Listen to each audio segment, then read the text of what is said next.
Donald Trump's legal jeopardy became much more serious late today after the former president was indicted for a third time, this time by a federal grand jury in Washington, investigating his alleged attempts to overturn the results of the 2020 election. In the new indictment, Mr. Trump is charged with 3 counts of conspiracy and 1 count of obstruction. He was summoned to appear on Thursday before a federal magistrate judge in Washington. The indictment also mentions 6 unnamed and unindicted co-conspirators.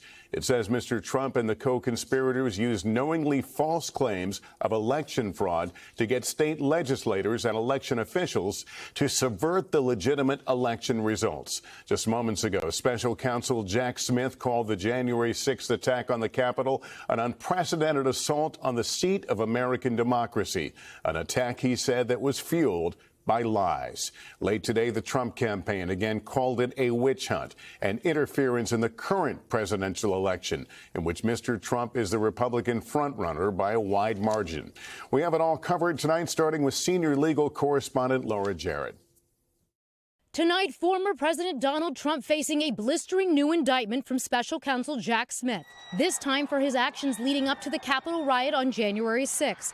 Including, prosecutors say, trying to steal the election from the winner, President Biden. The indictment alleging Mr. Trump was determined to remain in power and spread lies about winning the 2020 election, saying these claims were false and the defendant knew they were false. The former president faces 4 counts, including conspiracy to defraud the United States and conspiracy to obstruct an official proceeding. Prosecutors described an alleged criminal scheme that Mr. Trump launched after Election Day in an indictment that also details 6 unnamed co-conspirators. Prosecutors did not charge Mr. Trump with inciting the January 6th riot. The special counsel speaking out late tonight. The attack on our nation's capital on January 6th, 2021 was an unprecedented assault on the seat of American democracy. As described in the indictment, it was fueled by lies. Lies by the defendant targeted at obstructing a bedrock function of the U.S. government. Tonight's indictment against the Republican frontrunner, the second one from special counsel Jack Smith. Just last week, adding new counts in that classified documents case, accusing Mr. Trump of trying to delete surveillance video subpoenaed by DOJ. Prosecutors say co-defendant Carlos de Oliveira told another Mar-a-Lago employee the boss wanted it erased. The former president posting, Mar-a-Lago tapes were not deleted. They were voluntarily handed over. I never told anybody to delete them. Mr. Trump has pleaded not guilty in that case, slated to go to trial next May in the heat of the Republican primary. And then there's his trial set for March. Manhattan's DA indicted Mr. Trump for falsifying business records. The former president pleading not guilty there, too. And in Fulton County, Georgia, where barricades are up, the DA says she'll announce this month if Mr. Trump will face charges for trying to overturn the election results in that state. We're ready to go. Former President Trump has been summoned to appear in a Washington, D.C. courtroom this Thursday. All right, Laura, thank you. Immediate reaction tonight from the former president. Garrett Haake is following that part of the story. Garrett, the Republican frontrunner tonight, slamming these charges and this prosecutor. That's right, Lester. The former president and his campaign had long anticipated he would face charges in this case, and they were ready with a statement almost the moment the indictment was unsealed, calling the charges part of an un-American witch hunt against the president and asking why it took 2.5 years to bring what he calls these fake charges right in the middle of President Trump's winning campaign for 2024.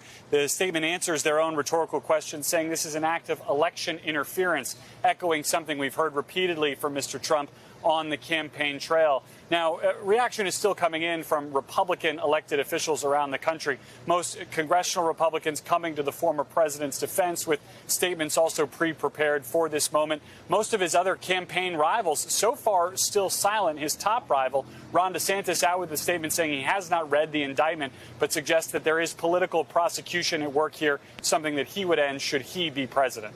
Lester. All right, Garrett Haake, thank you. Laura Jarrett back with me, as well as Chief Justice contributor Jonathan Dienst. If you step back for a moment, this is astonishing what we witnessed over the last several weeks.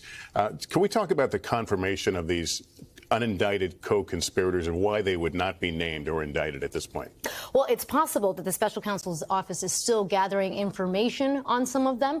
We're working to confirm some of the names, but based off of what we can piece together, just from what's public, it appears many of them are actually the former president's own lawyers, which is quite unusual and part of what makes this case so complicated. Yeah, Jonathan, you've got some reporting on that. Yes, it's 4 lawyers, 1 Justice Department official, 1 political consultant.